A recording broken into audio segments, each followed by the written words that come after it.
नमस्कार बंधुरा यूनिक शिल्पीज किचेने सबाइके स्वागत।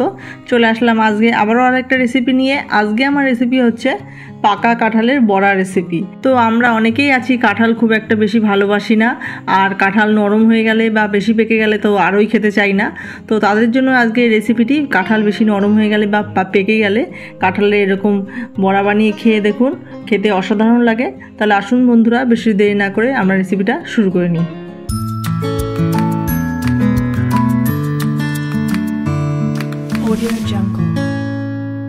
কাঁঠালের বড়া বানানোর জন্য এখানে আমি কাঁঠাল থেকে খুলে কাঁঠালের যে কোয়াগুলো আছে সেগুলোকে বের করে নিয়েছি। এইবার কোয়াগুলোর ভেতরে যে বিচিগুলো আছে সেগুলোকে আলাদা করে সাইড করে রেখে দিচ্ছি। তো আমার ভিডিওটা যদি ভালো লেগে থাকে একটা করে লাইক করবেন, কমেন্ট করবেন আর সাবস্ক্রাইব করে পাশে থাকবেন। আর স্কিপ না করে পুরো ভিডিওটা দেখে নেবেন, আশা করছি আপনাদের ভালো লাগবে। তো দেখুন এক এক করে সবকটি কোয়া থেকে আমি বিচিগুলোকে আলাদা করে রেখে দিলাম। এইবার सबकटी काँठालेर कोয়ার बिची बेर करे नेওয়া হয়ে গেছে। এইবার আমরা একটা মিক্সিং বাটি নিয়েছি, তার মধ্যে কোয়াগুলোকে সব ঢেলে দিয়ে একটু পেস্ট করে নেব। কোনো রকম জল ছাড়াই পেস্ট করে নিতে হবে। তো সব কাঁঠাল একবারে ধরবে না, তাই আমি দুবার করে পেস্ট করে নিচ্ছি। তো দেখুন বন্ধুরা কত সুন্দরভাবে পেস্ট হয়ে গেছে কাঁঠালটা। এবার আমি একটি বাটিতে আমি এই কাঁঠালের যে পেস্টটা করেছি সেটা ঢেলে নিচ্ছি। স্মুথ একটি পেস্ট তৈরি করে নেওয়া হয়ে গেছে। এইবার আমরা এর মধ্যে দিয়ে দেবো পরিমাণ মতো চিনি। আমি এখানে 1 কাপ মতো চিনি দিচ্ছি। কাঁঠালটা খুব মিষ্টি তাই আমি খুব বেশি চিনি দিচ্ছি না। আর দিয়ে দিচ্ছি 2 কাপ মতো ময়দা, আর দিয়ে দেবো 1/2 কাপ মতো সুজি, আর দিয়ে দেবো 1/2 কাপ মতো চালের গুঁড়ো। ময়দাটা আমি 2 কাপ দিচ্ছি, পরে লাগলে আরও দেবো। আর দিয়ে দিচ্ছি পরিমাণ মতো লবণ। তার মানে আমি 2 কাপ ময়দা দিলাম, আর সুজি আর চালের গুঁড়ো নিয়ে আমি 1 কাপ দিলাম। এবার সব কিছু দিয়ে ভালো করে মাখিয়ে নিচ্ছি। চামচ দিয়ে আগে একটুখানি মিশিয়ে নিচ্ছি, তারপরে আমি হাতের সাহায্যে ভালো করে মাখিয়ে নেব। তো যদি পাতলা মনে হয় তাহলে আমি এর মধ্যে আরও ময়দা ইউজ করব।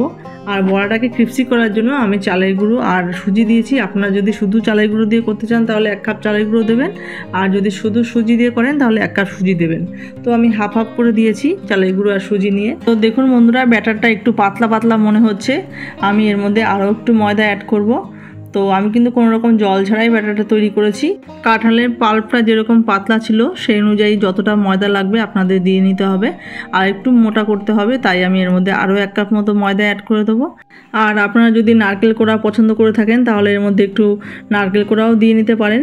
তো দেখুন বন্ধুরা আমি এখানে 1 কাপ মতো ময়দা আরও দিয়ে দিলাম। এবার আবারও ভালো করে মাখিয়ে নিচ্ছি। কাঁঠালের পাল্পের সঙ্গে ময়দা ভালো করে মাখানো হয়ে গেছে। দেখুন এরকম ঘনত্বের একটা ব্যাটার তৈরি হবে। দেখুন হাতের সাহায্যে আমি একটু বের করে দিয়ে দেখছি বড়াটা সুন্দরভাবে আসছে কিনা। দেখলাম সুন্দরভাবে পড়ছে, তার মানে ব্যাটারটা আমার পুরোপুরি রেডি। এবারে এটাকে আমরা 20 থেকে 30 মিনিটের জন্য ঢেকে রেখে দেবো, তাহলে সুজিটা ভালো করে ফুলবে আর চালের গুঁড়োটা ভালো করে ফুলবে।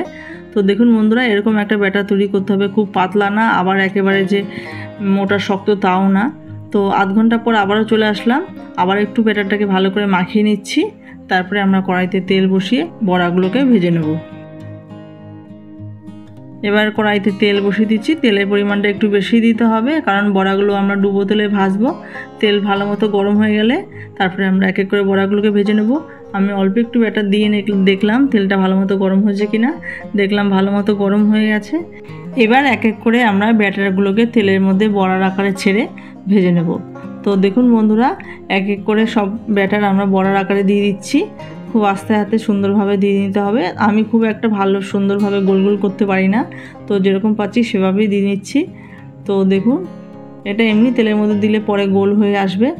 তেলের মধ্যে দেওয়ার পরে কত সুন্দরভাবে ফুলে উঠছে ব্যাটারগুলো দেখুন। আর গ্যাসের ফ্লেমটা কিন্তু মিডিয়াম করে রাখবেন এই সময়, তেলটা ভালো মতো গরম করে নিয়ে। তো মাঝখানে বড়াগুলো একটু লাল হয়ে গেছে, এবার উল্টে দিচ্ছি। তো একটু সেট হয়ে যাওয়ার পর বড়াগুলোকে উল্টে দেবেন। তেলটা ভালো মতো গরম করে নিয়ে গ্যাসের ফ্লেমটা মিডিয়াম করে নিয়ে বড়াগুলোকে ছাড়বেন, তাহলে আর কোনো সমস্যা হবে না। তো একটু সেট হয়ে গেলে তারপরে আমরা বড়াগুলোকে উল্টে নেব। এইভাবে সুন্দর করে বড়াগুলোকে আমরা ভেজে নেব। দেখুন বন্ধুরা সুন্দরভাবে বড়াগুলোকে আমার ভেজে নেওয়া হয়ে গেছে। এবার বড়াগুলোকে আমরা তুলে নিচ্ছি। ভালো মতো তেল ঝরিয়ে আমরা বড়াগুলোকে তুলে নিচ্ছি।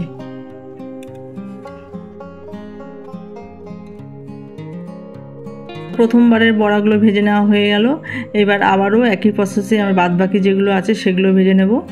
তো আগে সাইড দিয়ে নিলাম, আর পরে মাঝখানে দিচ্ছি, না হলে মাঝখানের বড়াগুলো বেশি লাল হয়ে যাচ্ছে ওর জন্য। তো তো আমি একটু বড় বড় করেই বড়াগুলো করছি, আপনারা আপনাদের প্রয়োজন অনুযায়ী সাইজ ছোট বা বড় করে নিতে পারেন। তো দেখুন বন্ধুরা, একই প্রসেসে আমরা বড়াগুলোকে আবারও ভেজে নিচ্ছি। তো সব বড়া আমার ভেজে নেওয়া হয়ে গেছে, এবার শুধু খাওয়ার অপেক্ষা। তো দেখলেন তো বন্ধুরা, কত সুন্দরভাবে আমি কাঁঠালের বড়া বানিয়ে ফেললাম। আপনারাও একবার বাড়িতে এইভাবে বানিয়ে খাবেন।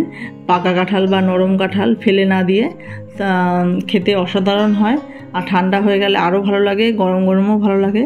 তাহলে বন্ধুরা, আজকে আমার কাঁঠালের বড়া রেসিপিটি কেমন হয়েছে আপনারা কমেন্ট করে জানাবেন। আর রেসিপিটা ভালো লাগলে like, comment, share and subscribe করতে কেউ ভুলবেন না। চ্যানেলে যারা নতুন বন্ধু আছেন চ্যানেলটিকে সাপোর্ট করবেন, পাশে থাকবেন। আর যারা পুরনো বন্ধু আছেন তাদেরকে অসংখ্য ধন্যবাদ, নতুন বন্ধুদেরও অসংখ্য ধন্যবাদ জানিয়ে আজকে আমার ভিডিওটা এখানেই শেষ করছি। আপনারা সবাই ভালো থাকবেন, সুস্থ থাকবেন। দেখা হচ্ছে পরবর্তী কোনো ভিডিওতে, পরবর্তী কোনো রেসিপি নিয়ে। ধন্যবাদ।